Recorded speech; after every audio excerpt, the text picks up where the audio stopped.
So before I begin with my remarks this morning, I want to extend a yasher koach to Bruce Siegel, the cantor, for reading Torah, as well to Andy Jagoda, who read Torah this morning in memory of his grandmother, Julia Bernstein Chazen, who Andy always is here every Shabbos, but does take on these special moments in his life, so we thank him and wish him a yasher koach. This week marks the 9th anniversary of Sandy Hook. On December 14, 2012, the mass shooting in Newtown, Connecticut occurred.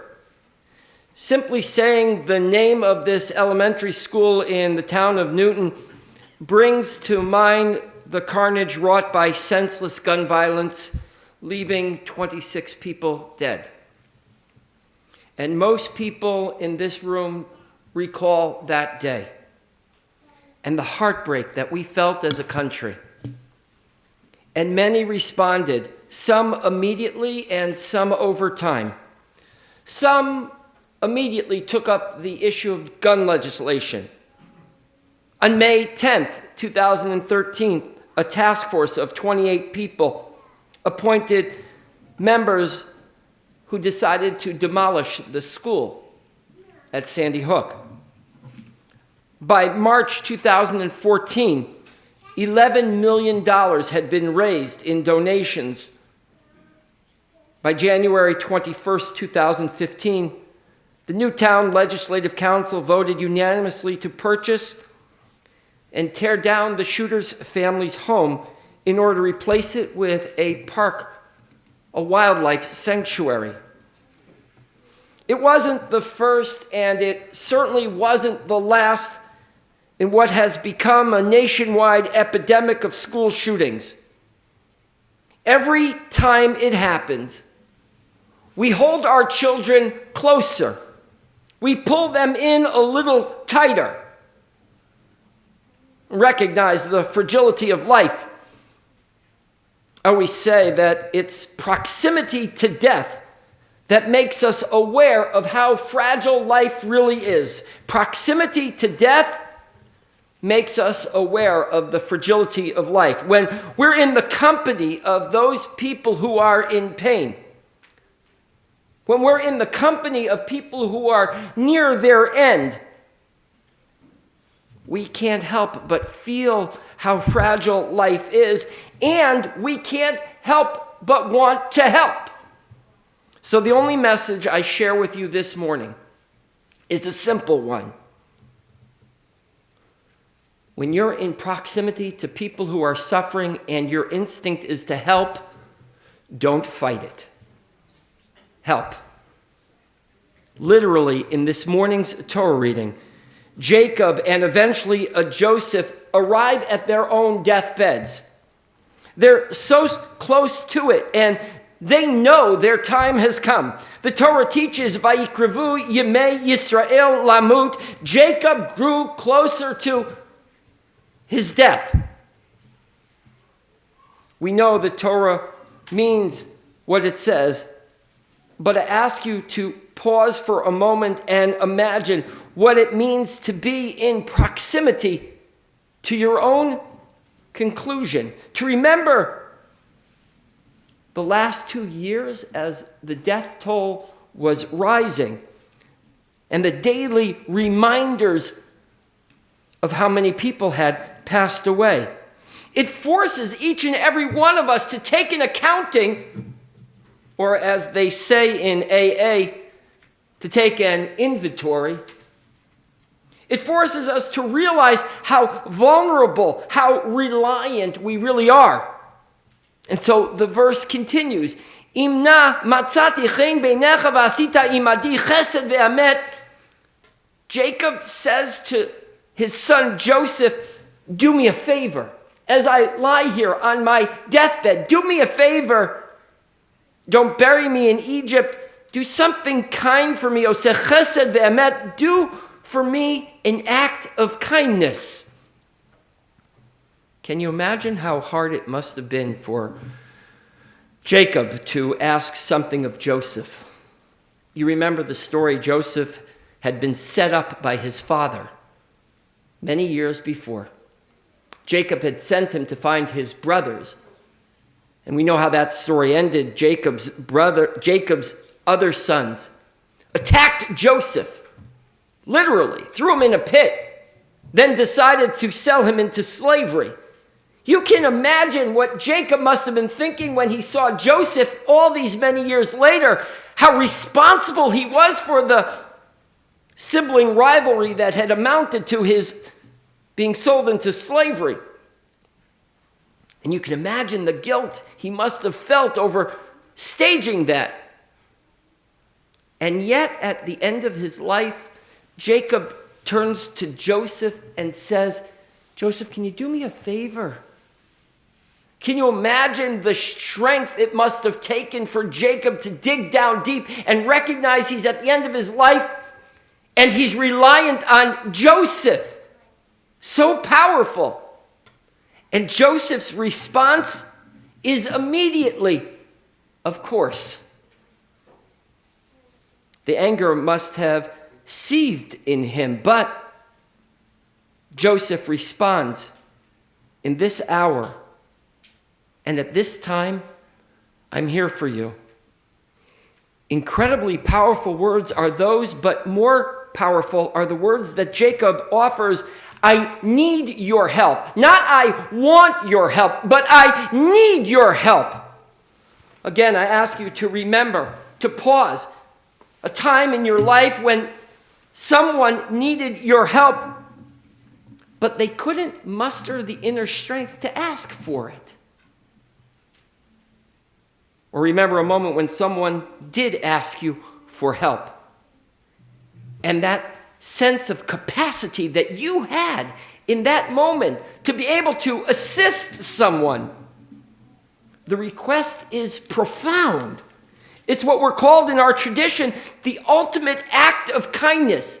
A moment when somebody asks you something with an understanding that there is no way you can possibly repay them. When a person has no more control in their life, they ask simple questions like, can you please remember me this way? Can you make sure that, whatever it is. I imagine in this moment Joseph leans into his father. He can feel his father's breath on his ear. He can smell the closeness of death at hand. Jacob, tired from a long life, lived in valleys and peaks. A physically and emotionally demanding existence. He says to his son, Joseph, can you do me a favor? Or maybe even, and I add, I know I have no right to ask this of you, but can you do me a favor? V'shachavti im avotai unshantani mitzrayim kvaratani b'gvuratam. Please don't bury me in Egypt. And Joseph, without hesitation, responds, Vayomer anochi eseh kidvarecha. Dad, I'll do what you ask of me. He replied, I will do as you have spoken. Really, two words in Hebrew, eseh kidvarecha. Simple response. I will do as you have asked. A covenant is formed. A transaction is completed. But more than that, the fracture has been healed. A relationship has been reestablished. All because one asked for help and the other said yes. I'm here for you, and I will be here for you. A weight has been lifted, the kind of heaviness that wears down a person. It's a lesson we must acknowledge. Responding to someone is critical, and the speed with which we respond is a bonus. Hearing someone and letting them know that they are heard has an immeasurable consequence. And we see it in the text. Just a few verses later, we see Jacob is almost refreshed, almost invigorated. Joseph has given Jacob a new lease on life? I don't know. But he certainly has made Jacob's end more tolerable. Unquestionably and unresoundingly, he says, yes, I'm here for you.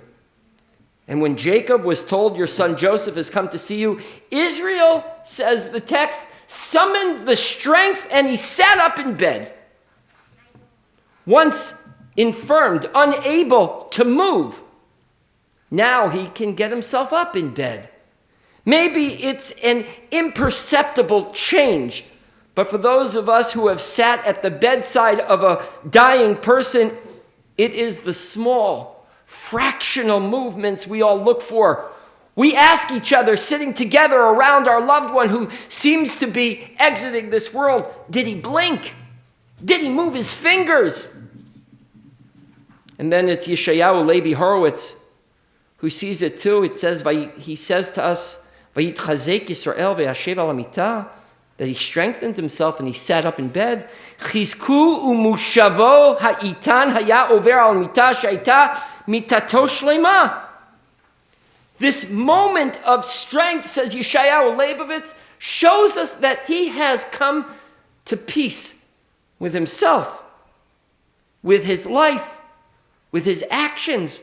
This little bit of movement, Yeshayahu Horowitz tells us, is his way of indicating, I found some peace. Maybe it was a gift from Joseph. Jacob has let go of some of the self-flagellation. He has let go of some of the self-loathing. And a burden has been lifted, and it is no small feat. Joseph has given Jacob, and Jacob has been able to receive it. He did move. We weren't just seeing things. There still is life left. There is still time for one more conversation, for one more interaction. And Horowitz continues, Al kain yargil adam et atzmo b'chesed shel emet. Rabbi Levi Horowitz says, if we can learn this lesson on a person's deathbed, and we can do this for those who are dying, why not learn how to do it so that we can do it for those who are still alive? If we can find kindness for those people who are suffering, then maybe we can find kindness for those people who aren't perceptibly suffering. This is how a person should grow in the habits of being kind. If we're able to show kindness to those confronted by death, maybe we can learn to show kindness to people in other circumstances. There are no shortage of experiences that remind us of the fragility of life. Some of those experiences are the result of inhumane treatment of one another, and some come at the hands of natural disaster. No matter, we have not fully learned how to alleviate the suffering in the world, but we must continue to try. Lo alecha hamlacha ligmor v'lo ata ben chorin libatel mimena. Rabbi Tarfon tells us the work is great, and you may feel overwhelmed by it, but that doesn't mean you have to give up on it altogether. Keep trying. Governor Andy Bashir declared a state of emergency early Saturday morning last week. On Monday, he said that already 64 people were confirmed dead and there were still 100 people missing. More than 30 tornadoes had been reported in at least 6 states, spanning 200 miles from Arkansas to Kentucky. Tens of thousands of people remain without power and are still without shelter. In the aftermath of one of the worst tornado events in the history of the Midwest, residents and people from around the country are rallying together to support a relief effort in those western states. Governor Andy Bashir said during a news conference on Sunday that there were over 18,000 donations made already within the first 24 hours, totaling at that point already $2.3 million. The funds will go to funeral expenses for families first, and then the remainder will be used for rebuilding. The first thing we have to do, said the governor, is grieve together, and then we can build together. It's proximity to death that makes us aware of the fragility of life. I have left over there a series of source sheets if you want to help. You can take one on your way out if you'd like. If you don't get to one because they're taken so quickly, you can go to our website. If you go to my blog, you can see a list of places where you can make donation, links that you can connect with. I hope that you'll do that. Together, we will stare death in the face and choose to do something. I pray that we do that together to make this world a better place. Shabbat Shalom. We continue with the Chatzi Kaddish, page 184. Please rise.